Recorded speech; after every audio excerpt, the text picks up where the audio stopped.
Hi friends, आज हम लोक प्रशासन के एक नए टॉपिक के बारे में चर्चा करेंगे। टॉपिक का नाम है लोक प्रशासन का क्षेत्र मतलब स्कोप्स ऑफ पब्लिक एडमिनिस्ट्रेशन। तो आप हमारे साथ बने रहिए ताकि आपको इसके बारे में जानकारी हासिल हो सके। शुरुआत करते हैं आज का टॉपिक। लोक प्रशासन की बात करें तो लोक प्रशासन के क्षेत्र को लेके विद्वानों में विभिन्न दृष्टिकोण प्रचलित है, जो इसके दायरे और प्रकृति को अलग-अलग ढंग से परिभाषित करते हैं। बात करें संकुचित दृष्टिकोण की, तो संकुचित दृष्टिकोण लगातार हमारा तीसरा वीडियो है जिसके अंतर्गत यह टॉपिक आ रहा है। संकुचित दृष्टिकोण की बात करें तो इस दृष्टिकोण का मानना है कि लोक प्रशासन का संबंध केवल कार्यपालिका से है। यह कार्यपालिका को विधायक के द्वारा निर्मित नीतियों के क्रियान्वयन करने वाला तंत्र मानता है। ये क्या करता है? कार्यपालिका को विधायिका जो जो नीतियां निर्मित करती है उनको लागू करने वाला एक तंत्र मानता है। इस दृष्टिकोण के अनुसार विधायिका जो लेजिस्लेचर है और न्यायपालिका मतलब जुडिशरी है, लोक प्रशासन के क्षेत्र में सम्मिलित नहीं होती है। ये क्या मानते हैं कि विधायिका और न्यायपालिका दोनों के दोनों लोक प्रशासन के क्षेत्र में शामिल नहीं होती है। इसमें केवल कार्यपालिका ही होती है। इस जो दृष्टिकोण है इसके समर्थक है Herbert A Simon, Luther Gulik, L D white और स्मिथ बर्न जैसे जो विद्वान है इस विचार का समर्थन करते हैं। ये विचार है संकुचित दृष्टिकोण। दूसरा होता है हमारा व्यापक दृष्टिकोण जिसे ब्रॉड व्यू कहते हैं। तो इस दृष्टिकोण की मान्यता है कि लोक प्रशासन का संबंध शासन के तीनों अंगों जो हमारे व्यवस्थापिका जिसे लेजिस्लेचर कहते हैं, कार्यपालिका मतलब एग्जीक्यूटिव और न्यायपालिका मतलब जुडिशरी, तीनों अंगों से होता है हमारे लोक प्रशासन का संबंध। व्यवस्थापिका या विधायिका की बात करें तो लोक प्रशासन व्यवस्थापिका को विभिन्न प्रकार के आंकड़े उपलब्ध करवाने के साथ साथ सदन जो सदन होता है सदन को संचालन करने में भी सहायता करता है। जैसे बिलों को प्रारूप तैयार करना, समितियों का सहायता करना, तो इस प्रकार व्यवस्थापिका या विधायिका की सहायता करता है। कार्यपालिका की बात करें तो लोक प्रशासन कार्यपालिका को नीति निर्माण और नीति क्रियान्वयन में सहायता प्रदान करता है। उसी प्रकार के न्यायपालिका की बात करें तो प्रशासन न्यायपालिका के विभिन्न आदेशों की क्रियान्विति और विभिन्न गवाह और साक्ष्य लाना, इस प्रकार के बहुत सारे कार्य होते हैं जो लोक प्रशासन के कार्य क्षेत्र में शामिल होते हैं। तीसरा दृष्टिकोण आता है हमारा पोस्ट कॉर्पस सिद्धांत जिसे हम पोस्ट कॉर्प व्यू कहते हैं। इसको थोड़ा डिटेल से देखेंगे। इस दृष्टिकोण का प्रतिपादन हमारे लूथर गुलिक ने किया था। बात करें तो यह प्रशासनिक कार्यों को 7 मुख्य श्रेणियों में बांटता है।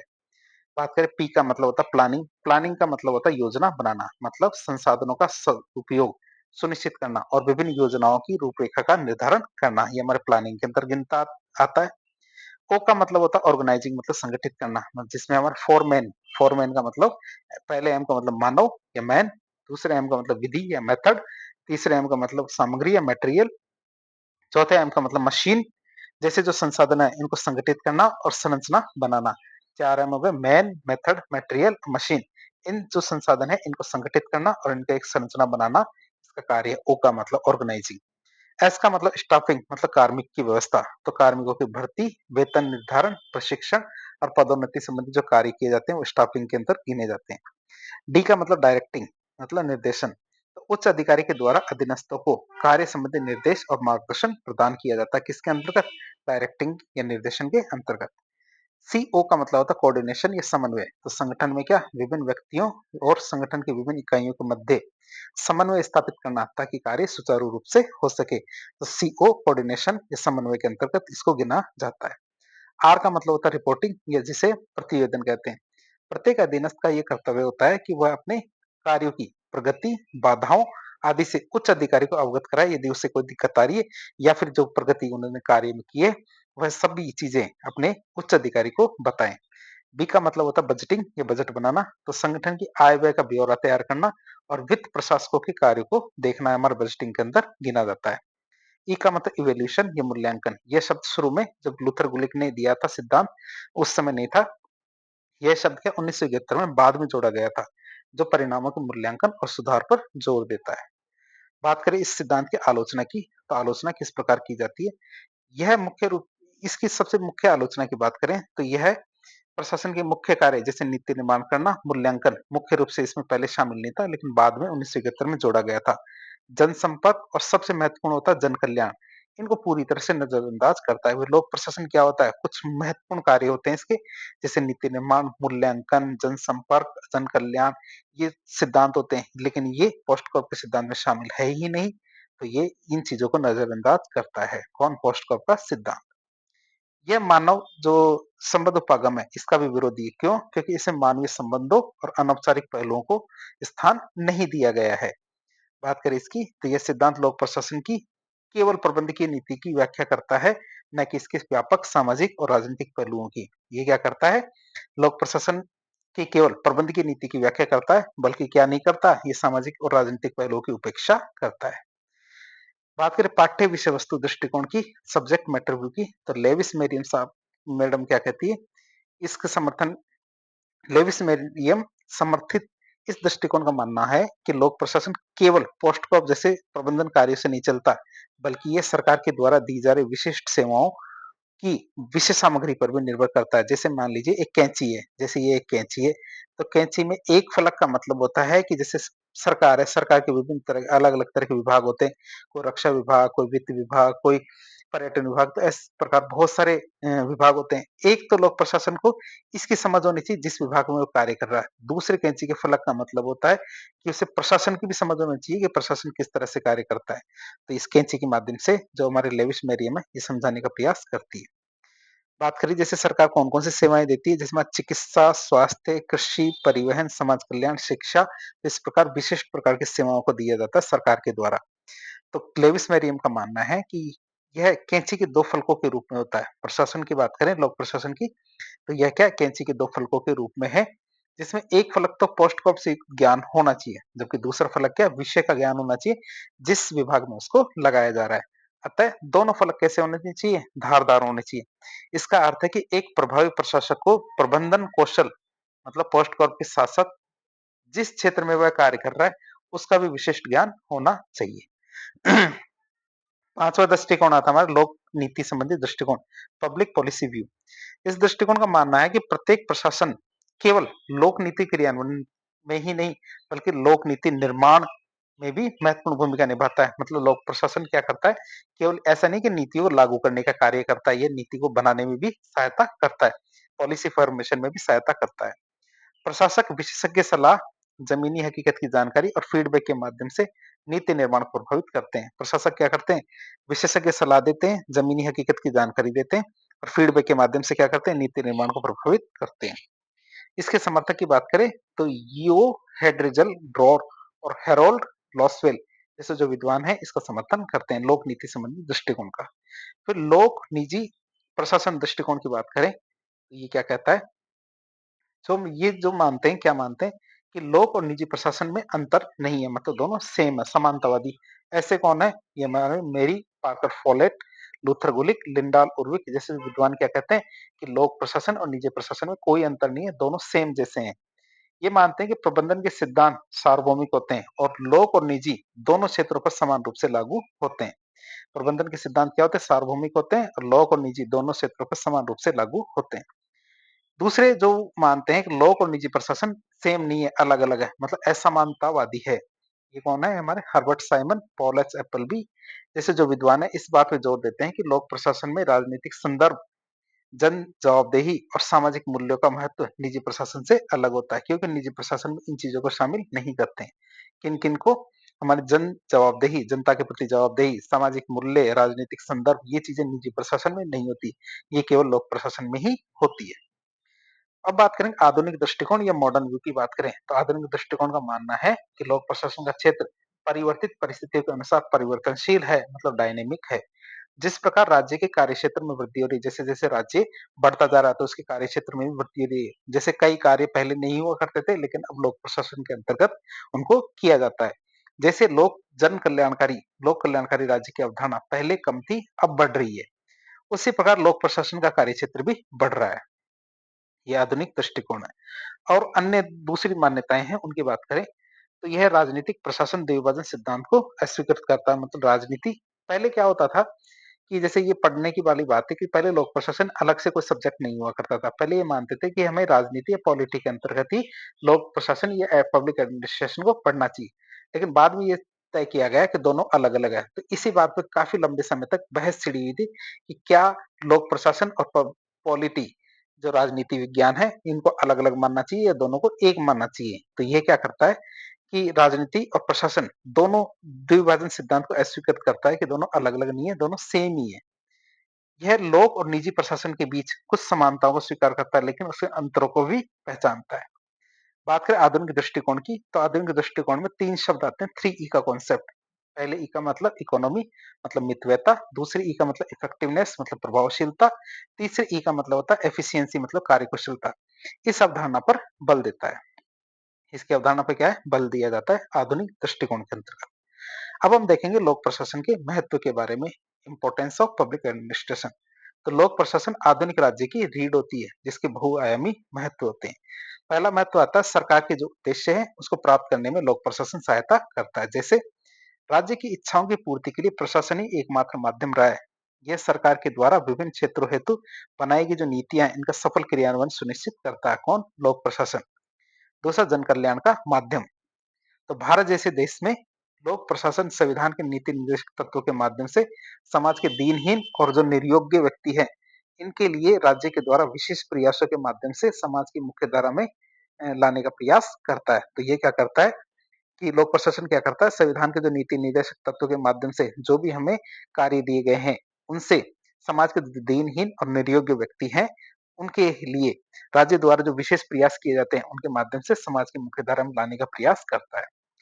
चिकित्सा, स्वास्थ्य, परिवार कल्याण, शिक्षा, कृषि, ऊर्जा, आवास जैसी जो समस्त मूलभूत मानवीय सेवाएं होती हैं, इनका संचालन प्रशासन के माध्यम से ही किया जाता है।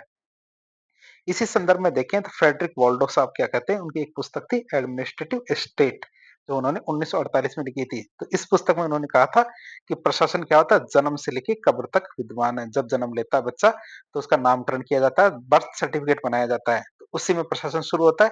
और जब वो मरता है तो उसका डेथ सर्टिफिकेट बनाया जाता है। तो दोनों प्रशासन के हिस्से गिने जाएंगे। तीसरे की बात करें तो एकता, अखंडता और शांति व्यवस्था बनाए रखना। यद्यपि सीमा पर रक्षा का कार्य कौन करता है? सैनिक प्रशासन का होता है। लेकिन जब शांति काल चल रहा हो तो सीमाओं की रक्षा, राष्ट्र की आंतरिक अखंडता, शांति व्यवस्था, सांप्रदायिक सौहार्द और समरसता बनाए रखने का दायित्व किसका होता है? लोक प्रशासन का होता है। जैसे हमारे पुलिस और कानून व्यवस्था ये कार्य करती है। फिर लोकतंत्र का वाहक या रक्षक, तो आम व्यक्तियों तक शासकीय जो कार्य है, इनकी पहुंच सुनिश्चित करना, निष्पक्ष चुनाव करना, जन शिकायतों का निवारण करना, राजनीतिक चेतना में वृद्धि करना, विभिन्न विकास कार्यों में जन सहभागिता सुनिश्चित करना लोक प्रशासन का मुख्य कार्य है। अगला कार्य की बात करें तो सामाजिक आर्थिक परिवर्तनकर्ता के रूप में लोक प्रशासन किस प्रकार कार्य करता है? तो सामाजिक परिवर्तनकर्ता के रूप में देखें, फिर आर्थिक परिवर्तनकर्ता के रूप में देखें। तो विभिन्न सामाजिक समस्याएं जैसे हमारे बाल विवाह, सती प्रथा, पर्दा प्रथा, दहेज जैसी जो कुरीतियां होती हैं, इनका समाधान प्रशासन द्वारा निर्मित जो सामाजिक नीतियों और नियमों के माध्यम से करने का प्रयास किया जाता है। जबकि आर्थिक परिवर्तनकर्ता के रूप में देखें तो देश में व्याप्त बेरोजगारी, गरीबी, समाजवाद, पूंजीवाद में सामंजस्य स्थापित करना, आर्थिक संसाधनों का सही दिशा में प्रयोग करना इत्यादि क्या है? महत्वपूर्ण कार्य प्रशासन के द्वारा ही किए जाते हैं।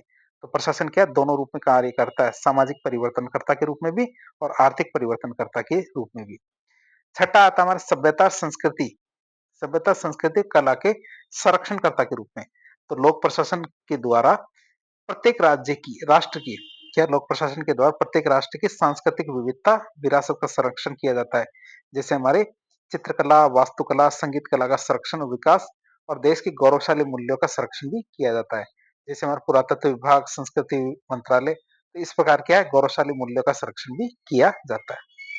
अगले महत्व की बात करें तो विधि और न्याय प्रदान करना। तो लोक प्रशासन का कर्तव्य क्या है कि संविधान के द्वारा जो निर्मित कानून होते हैं, नियम, नीतियों और निर्धारित मापदंडों के अनुसार राजकीय कार्यों का संचालन करना लोक प्रशासन का पहला कर्तव्य। दूसरा है हमारा विधि का उल्लंघन करने वाले जो व्यक्ति होते हैं उनको दंडित करना। और तीसरा हमारा क्या? न्यायपालिका के निर्णयों की पालना सुनिश्चित करना। तो विधि और न्याय प्रदान करना भी हमारे लोक प्रशासन के कार्य होते हैं। फिर आजीविका के माध्यम की बात करें तो अधिकतर देशों में कार्यशील जनसंख्या का एक बहुत बड़ा हिस्सा या भाग राजकीय सेवाओं में कार्य करता है। एक अनुमान के अनुसार देखें तो भारत में लगभग 2 करोड़, अमेरिका में लगभग 18%, फ्रांस में लगभग 33%, स्वीडन में 38% लोग राजकीय सेवाओं में कार्य करते हैं, जिससे उन्हें आजीविका प्राप्त होती है। तो आजीविका के माध्यम के रूप में भी लोक प्रशासन कार्य करता है। लोक प्रशासन अध्ययन के विषय के रूप में भी कार्य करता है। कैसे? कि लोक प्रशासन के अध्ययन से न केवल शैक्षणिक ज्ञान प्राप्त होता है, बल्कि हमारे प्रशासन की एक गहरी समझ विकसित होती है। दूसरी ओर देखें तो इसका अध्ययन करने वालों में अच्छे नागरिक बनने के गुणों का विकास भी होता है।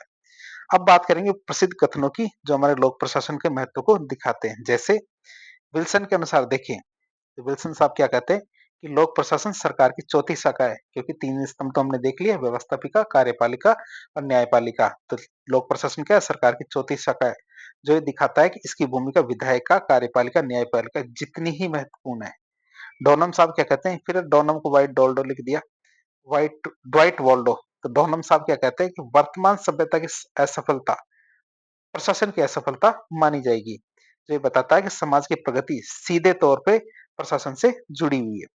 पॉल एच एप्पलबी के अनुसार देखें तो बिना सरकार प्रशासन के बिना सरकार क्या है? मात्र परिचर्चा क्लब है। परिचर्चा क्लब ये हमारे जो हमारे संसद और विधानसभा के लिए कह रहे हैं कि वहां यदि मंत्री आएंगे कुछ भी चर्चा करके चले जाएंगे। यदि प्रशासन नहीं है तो केवल वो परिचर्चा है, केवल बातें हैं। सरकार की नीतियों को जमीन पर उतारने में प्रशासन की अपरिहार्यता पर जोर दिया जाता है कि मतलब प्रशासन कितना जरूरी है जब सरकार की नीतियों को जमीन पे उतारना होता है। अब हम बात करेंगे लोक प्रशासन के महत्व में वृद्धि के कारण, कौन मतलब उनके कौन कौन से कार्य क्षेत्र में वृद्धि हो रही है। तो लोक प्रशासन का कार्य क्षेत्र और महत्व लगातार बढ़ रहा है, जिसके क्या क्या कारण है। पहला कारण आता हमारा कौन सा? पुलिस राज्य के स्थान पर लोक कल्याणकारी राज्य की अवधारणा का उद्भव हुआ है। मतलब कि आधुनिक राज्य केवल कानून व्यवस्था तक सीमित नहीं है, बल्कि नागरिकों के कल्याण के लिए सक्रिय भूमिका भी निभाते हैं। जनसंख्या वृद्धि की बात करें तो बढ़ती जनसंख्या की आवश्यकताओं को पूरा करने के लिए विशाल प्रशासनिक तंत्र की आवश्यकता होती है। तीसरा आता हमारा क्या? पर्यावरणीय निम्नीकरण, मतलब अकाल, सूखा, बाढ़, ग्लोबल वार्मिंग जैसे समस्याएं हैं, उनको निपटने के लिए प्रशासनिक हस्तक्षेप की जरूरत पड़ती है। यही हमारे लोक प्रशासन के कार्य हैं। फिर आता है वर्ग संघर्ष। समाज में विभिन्न वर्गों के बीच वर्ग संघर्षों को प्रबंधित करना, सामाजिक सद्भाव को बनाए रखना, ये भी हमारे कौन कार्य करता है? लोक प्रशासन। सांप्रदायिक दंगे और जाति हिंसा, मतलब आंतरिक सुरक्षा और सामाजिक व्यवस्था बनाए रखने की चुनौती भी हमारे लोक प्रशासन के द्वारा स्वीकार की जाती है। फिर नस्ल भेद और नस्लवाद, तो भेदभाव और असमानता को दूर करने के लिए प्रशासनिक नीतियां बनाई जाती है। साइबर क्राइम की बात करें तो प्रौद्योगिकी के विकास के साथ उभरे हुए नए नए जो साइबर क्राइम है, अपराध है, उनसे निपटने के लिए विशेष प्रशासनिक तंत्र तैयार किया गया है। औद्योगिक क्रांति की बात करें तो आर्थिक विकास, औद्योगिक गतिविधियों को विनियमित करना। आतंकवाद की बात करें तो राष्ट्रीय अंतर्राष्ट्रीय सुरक्षा चुनौतियां हैं, उनको सामना करना। ये हमारे कुछ कार्य हैं। अब बात करेंगे एलपीजी, मतलब जो हमारा उदारीकरण, निजीकरण और वैश्वीकरण, तीन कॉन्सेप्ट आए थे 1991 में, 1990 के बाद में। तो उसके बाद लोक प्रशासन बदल गया। अब हम देखेंगे 1990 के दशक के बाद में लोक प्रशासन किस प्रकार बदला है। तो 1990 के दशक में एलपीजी सुधारों ने लोक प्रशासन के स्वरूप और कार्यप्रणाली को मौलिक रूप से बदल दिया है। कई बार परीक्षा में पूछ लिया जाता है कि 1990 के बाद में लोक प्रशासन में किस प्रकार का परिवर्तन आया। पहला परिवर्तन आता है राज्य का पश्च बदलन सिद्धांत, मतलब rolling back the state and गैर नौकरशाहीकरण पर बल दिया गया है। तो सरकार ने अपने आकार और भूमिका को कम करने का प्रयास किया है। सरकार ने क्या किया? अपने आकार और भूमिका को कम करने का प्रयास किया है, जिससे निजी क्षेत्र को अधिक भूमिका मिली है। गोल्डन हैंडशेक स्कीम है, जैसे स्कीम है, जैसे कदम नौकरशाही के आकार को कम करने के लिए उठाए गए हैं, ताकि नौकरशाही कम से कम हो। फिर लोक प्रशासन नियंत्रणकर्ता के स्थान पर प्रोत्साहनकर्ता बन गया है। लोक प्रशासन कैसा बन गया है? नियंत्रणकर्ता, मतलब कंट्रोल करने वाले के साथ बजाय प्रोत्साहनकर्ता, एनकरेज करने का काम करता है। मतलब सरकार की भूमिका नियमों और नियंत्रणों को लागू करने की बजाय, जो नियम और नियंत्रण है उनको लागू करने की बजाय निजी क्षेत्र और समाज के लिए सहजकर्ता, मतलब फैसिलिटेटर, और प्रोत्साहनकर्ता, मतलब प्रमोटर की हो गई है। प्रशासन में 3E, मतलब अर्थव्यवस्था, प्रभावशीलता, दक्षता, इनका समावेश करना। तो निजी क्षेत्र के प्रबंधन सिद्धांतों को अपनाया गया ताकि सार्वजनिक सेवाओं को अधिक कुशल और लागत प्रभावी और परिणाम उन्मुख बनाया जा सके। बात करें लोक प्रशासन में जनसंपर्क और जन सहभागिता पर बल देना, तो पारदर्शिता बढ़ाने और सेवाओं को जनता के प्रति अधिक उत्तरदायी बनाने के लिए नागरिकों की सक्रिय भागीदारी को प्रोत्साहित किया गया है। बात करें नागरिक अधिकार पत्र, जो हमारा सिटीजन चार्टर है, सूचना का अधिकार मतलब आरटीआई है, सामाजिक अंकेक्षण मतलब जो सोशल ऑडिट है, उपभोक्ता संरक्षण जैसे जो नवाचार है वो भी आए हैं। ये कदम क्या करते हैं? प्रशासन को अधिक पारदर्शी, जवाबदेह और नागरिक केंद्रित बनाने के लिए उठाए गए हैं। बात करें प्रशासन में सूचना प्रौद्योगिकी का बढ़ता प्रयोग, मतलब ई गवर्नेंस की बात करें तो डिजिटल माध्यमों का उपयोग सेवाओं के वितरण, पारदर्शिता और दक्षता में सुधार के लिए किए गए हैं। तो ये हम वो देख रहे हैं जो 1990 के बाद क्या क्या परिवर्तन आए हैं। प्रशासनिक नीतियों के निर्धारण में विश्व बैंक, अंतर्राष्ट्रीय मुद्रा कोष मतलब आईएमएफ, संयुक्त राष्ट्र संगठन यूएनओ आदि की भूमिका में वृद्धि हुई है। तो वैश्विक अर्थव्यवस्था और अंतर्राष्ट्रीय संगठनों के बढ़ते प्रभाव ने राष्ट्रीय प्रशासनिक नीतियों को भी प्रभावित किया है। तो इस तरह आज के एक लेक्चर के जरिए हमने लोक प्रशासन के एक बहुत बड़े टॉपिक को जानने की कोशिश की। तो लोक प्रशासन के महत्व, उनके कार्य, ये सब देखने की कोशिश की, दृष्टिकोण देखने की कोशिश की। तो इस प्रकार के इन्फॉर्मेटिव वीडियो देखने के लिए हमारे चैनल से जुड़े। वीडियो पसंद आता तो वीडियो को लाइक करें, चैनल को सब्सक्राइब करें, अपने दोस्तों के साथ शेयर करें। धन्यवाद।